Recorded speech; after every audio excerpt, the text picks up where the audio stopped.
count on me, so stand up for the champions, for the champions. Stand up, stand up, stand up. Welcome to PagePedia Videography Challenge. I'm Erica Nlemidim, and today on this platform we have the senior pastor of the Ekwa Church, Gowon Estate, Pastor David Ravo Aya. Join me as we immortalize him. Stand up, stand up. First and foremost, before introducing myself, I want to appreciate God for the grace given me to be on this platform. Actually, something that I never thought of, but here comes it. And I thank God for that privilege. So, by the way, my names are David Ravo Aya. I hail from Plateau State, Basa local government precisely.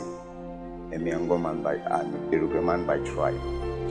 Of family of 10, 5 boys, 5 girls. All are still alive. But my parents, the Lord has called them to be with Him. And I got my primary school living certificate in 1988. Okay. Then my secondary school certificate in 1995. Okay. And done with my first degree in theological line, 2007. Okay. And now I'm back in my master's in intercultural studies. Happily married to one wonderful woman on earth, Mrs. Deborah David, and she's a civil servant. Being a minister of God, Pastor David Ravo has this to say as his purpose in life.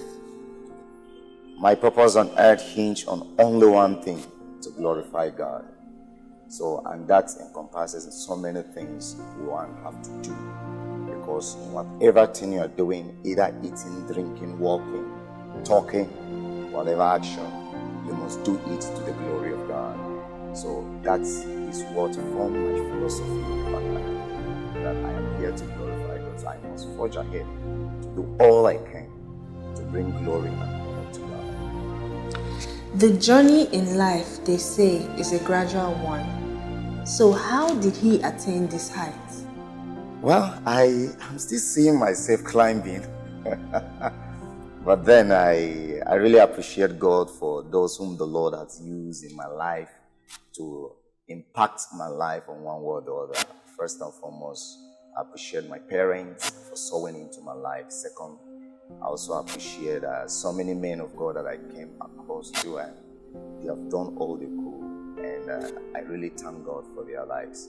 I also want to appreciate one of my mom, I call. She's my mom, you know, even though she's a Yoruba woman, but I'm from Plateau. But her love for humanity really touches me and influences me positively. And also, there are many other people the Lord has used. People like Reverend Dr. Odofin. Yeah, he's so wonderful. Most especially in this line of ministry, because he saw me, looked at me, picked me up, and then he was like, let me create a platform for this young guy. And here I am. So I really want to appreciate everybody in my life that I've come across that had impacted me positively, and that made me to be able to stand to be where I am today. Like every other profession, pastoring has its own challenges. So what are the challenges he faces every day? The challenges here are a common challenge with the church settings. One of the challenges I know I'm facing is in the area of people really failing themselves to learn the truth, hold on the truth. Okay. You see, when someone do not make himself available to know about the truth, you can't get him know it. The person will be somewhere else doing what he wants to do. And when he come back to the church setting, he or she will want his voice to be heard. And so, but if the person is ever ready to come to say, let me come to learn this truth, let me learn it patiently and be able to pick one or two things I should, then at the end of the day, such person will be able to stand firm. So I want the members to avail themselves most especially not for only Sunday service, but weekly activities.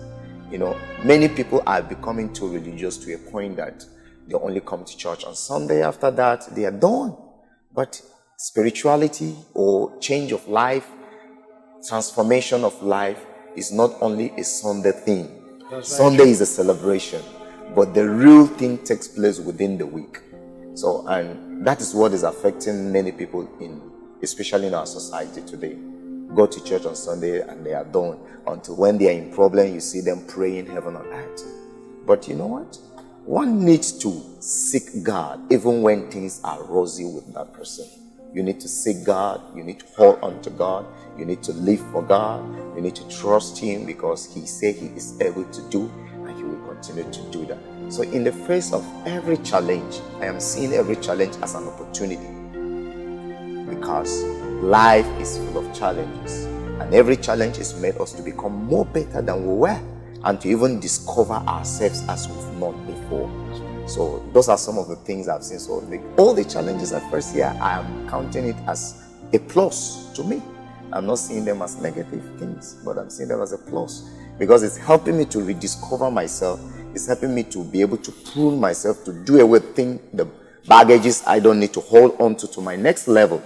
I need to push them aside, you understand? Character-wise, the way I conduct myself, the way I speak, the way I think, the way I reason about humans. So I just have to look down, have a kind of self-introspection, and be able to do away with some things so that I'll be able to fulfill my destiny hereafter. He has this to say as his advice for those looking up to him as a source of inspiration. Let me start with the older generation and looking at what surrounds us, especially the problem I see going on in our nation today. People are becoming excessively greedy, and that has affected the younger generation, and that emanated from the older generation. I believe whatever parents are able to do with their children goes a long way. I believe that when parents are able to say, let's teach them the virtues of life, let them focus on developing positive character, good characters that affects life positively, and then the children will be able to hold on to that. But if the parent expose their children to hey, money is the entire thing, and when focus is made on money, then people may likely lose the ideal things of life. Of course, yes, making money is part of life, but then money is not everything. You can get to a height, like a book I'm working on, Character versus Comfort. You seek comfort, but without character to keep you at that level, you are going to jeopardize every effort you've made. So my advice to the older generation is that please, parents, elder statesmen, that they should inculcate a very good culture of the human character, whereby people will seek to be there for one another, irrespective of your ethnic background, irrespective of your religion. That we are mandated. God brought us together. It's never a mistake.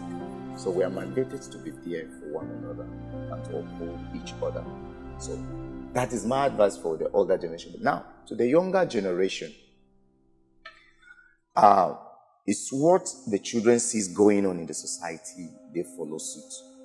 And the problem with the younger generation is that we are always in between a balance in the sense that you find that there are people who desire to achieve success in life, but the younger one who don't want to be patient enough to learn the nitty-gritty of success. They don't want to be patient enough to grow in it. They just want to make it up immediately. And you realize that, of course, yes, you can do all you can, and you can cut corners. You can do whatever you want to do. And at the end of the day, you will end up destroying your future. I believe no one on earth is without a substance.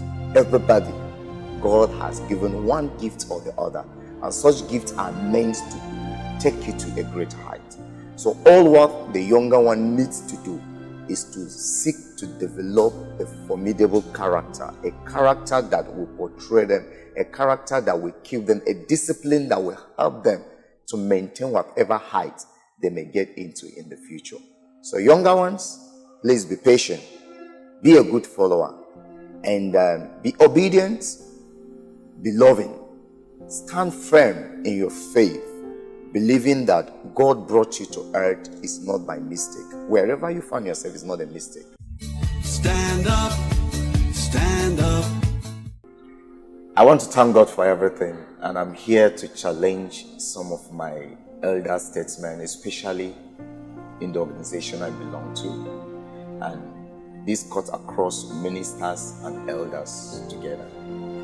I want to challenge my elder Dr. Ayoni, who is a medical professional, to come on this platform and to share his success stories. Reasons are because he had impacted many lives.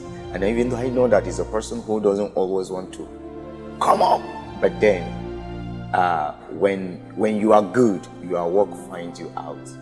Who you are finds you out. So, Elder Dr. Ayoni, please come on board. I also want to challenge Elder APS Arogundade, who is a businessman, really humane, and he's a philanthropy. I see that. And I want to challenge you to please come on board and share a success story.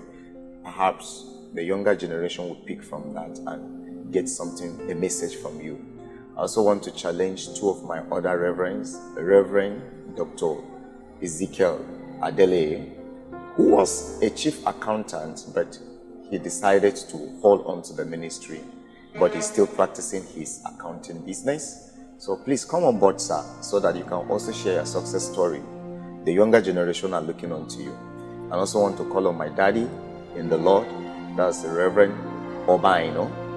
I know that the Lord has been using you, and the Lord will continue to use you mightily. Please come on board too and share a success story, so that we have something to hold on to.